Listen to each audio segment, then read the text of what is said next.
Assalamualaikum warahmatullahi wabarakatuh. Selamat pagi anak-anak. Baiklah, sebelum pembelajaran kita mulai, terlebih dahulu kita berdoa sesuai dengan agama dan kepercayaan kita. Berdoa, mulai. Selesai? Baiklah anak-anak, pada pembelajaran kali ini kita sudah masuk pada bab 3, yaitu memaknai peraturan perundang-undangan nasional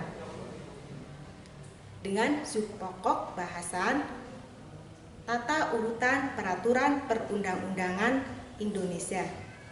Seperti apa peraturan perundang-undangan di Indonesia? Marilah kita lihat video pembelajaran berikut ini. Baiklah anak-anak, kita masuk pada kegiatan inti. Di sini kita akan mempelajari bab 3 mengenai memaknai peraturan perundang-undangan. Tata urutan peraturan perundang-undangan di Indonesia. Kompetensi dasar di sini memahami tata urutan peraturan perundang-undangan dalam sistem hukum nasional di Indonesia. Adapun tujuan pembelajaran yang pertama, peserta didik dapat menelaah makna tata urutan peraturan perundang-undangan di Indonesia. Tujuan pembelajaran berikutnya, peserta didik dapat mengidentifikasi proses penyusunan peraturan perundang-undangan Indonesia. Silakan kalian pelajari pada buku tentang tata urutan peraturan perundang-undangan pada buku paket kalian halaman 5156. Sekarang kita masuk intinya. Makna peraturan perundang-undangan nasional. Yang pertama di sini definisi. Apa itu peraturan perundang-undangan? Peraturan perundang-undangan di sini adalah peraturan tertulis yang memuat norma hukum yang mengikat secara umum dan dibentuk atau ditetapkan oleh lembaga negara atau pejabat yang berwenang melalui prosedur yang ditetapkan dalam peraturan perundang-undangan. Berikutnya kita masuk pada fungsi. Dalam kehidupan berbangsa dan bernegara, fungsi peraturan perundang-undangan itu apa saja? Yang pertama, sebagai norma hukum bagi warga negara. Karena apa?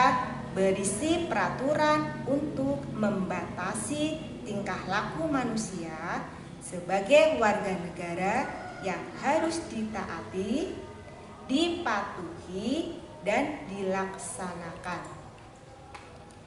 Bagi mereka yang melanggar diberi sanksi atau hukum sesuai dengan ketentuan yang berlaku sehingga terjamin rasa keadilan dan kebenaran.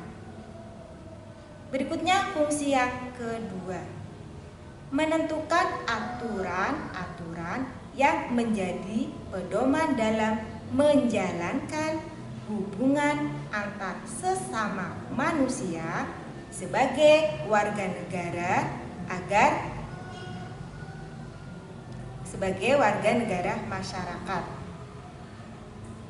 Berikutnya, untuk mengatur kehidupan manusia sebagai warga negara agar kehidupannya sejahtera, aman, dan harmonis. Itu fungsi. Sekarang masuk pada asas.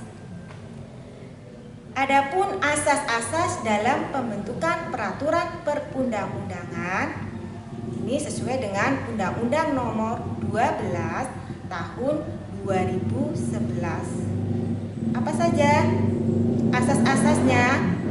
Asas yang pertama ada asas kejelasan tujuan. Asas kejelasan tujuan di sini adalah bahwa setiap pembentukan peraturan perundang-undangan harus mempunyai tujuan yang jelas yang hendak dicapai. Asas yang berikutnya, kelembagaan atau organ pembentuk yang tepat adalah setiap jenis peraturan perundang-undangan harus dibuat oleh lembaga negara atau pejabat pembentuk peraturan perundang-undangan yang berwenang. Peraturan perundang-undangan tersebut dapat dibatalkan atau batal demi hukum apabila dibuat oleh lembaga yang tidak berwenang.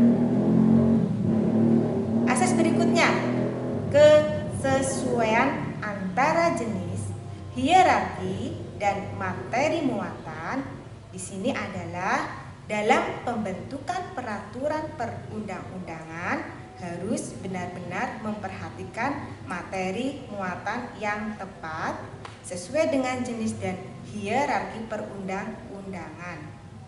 Sekarang kita lihat yang pertama, tata urutan perundang-undangan nasional. Yang pertama, TAP MPR nomor 3 MPR tahun 2000 tentang sumber hukum dan tata urutan peraturan perundang-undangan. Isinya apa saja? Yang pertama, ada Undang-Undang Dasar 1945, TAP MPR, Undang-Undang, Peraturan Pemerintah Pengganti Undang-Undang, Peraturan Pemerintah, Kepres, dan Peraturan Daerah. Sekarang masuk yang Undang-Undang nomor 10 tahun 2004 tentang pembentukan peraturan perundang-undangan. Isinya apa saja? Yang pertama, Undang-Undang Dasar Negara Republik Indonesia tahun 1945, Undang-Undang atau Perpu, Peraturan Pemerintah Pengganti Undang-Undang, Peraturan Pemerintah PP, Peraturan Presiden, dan Peraturan Daerah. Berikutnya, Undang-Undang nomor 12 tahun 2011 tentang pembentukan peraturan perundang-undangan. Di sini ada Undang-Undang Negara Republik Indonesia tahun 1945, Ketetapan MPR, Undang-Undang, Peraturan Pemerintah Pengganti Undang-Undang atau Perpu, Peraturan Pemerintah PP, Peraturan Presiden, Peraturan Daerah Provinsi, dan Peraturan Daerah Kabupaten atau Kota. Lalu aturan mana terkait tata urutan peraturan perundang-undangan di Indonesia yang saat ini berlaku? Tentunya adalah aturan Undang-Undang nomor 12 tahun 2011. Proses pembuatan peraturan perundang-undangan di Indonesia. Yang pertama, proses pembentukan undang-undang. Ada tahap-tahapannya. Yang pertama, tahap penyusunan rancangan undang-undang, tahap penyusunan pembahasan rancangan undang-undang, tahap pengesahan rancangan undang-undang. Selanjutnya, proses penyusunan peraturan pemerintah pengganti undang-undang, proses penyusunan peraturan pemerintah, proses penyusunan peraturan presiden, dan proses penyusunan peraturan daerah provinsi. Untuk penyusunan peraturan daerah provinsi ada proses penyusunan rancangan peraturan daerah provinsi, proses pembahasan rancangan peraturan daerah provinsi. Demikian tadi yang dapat Bu Guru sampaikan pada bab 3 subpokok tata urutan peraturan perundang-undangan di Indonesia. Bagaimana anak-anak sekalian setelah kalian mempelajari peraturan perundang-undangan di Indonesia yang di dalamnya mencakup materi tata urutan peraturan perundang-undangan di Indonesia. Nanti pertemuan berikutnya masuk pada proses pembuatan peraturan perundang-undangan di Indonesia. Sekian dan terima kasih. Assalamualaikum warahmatullahi wabarakatuh.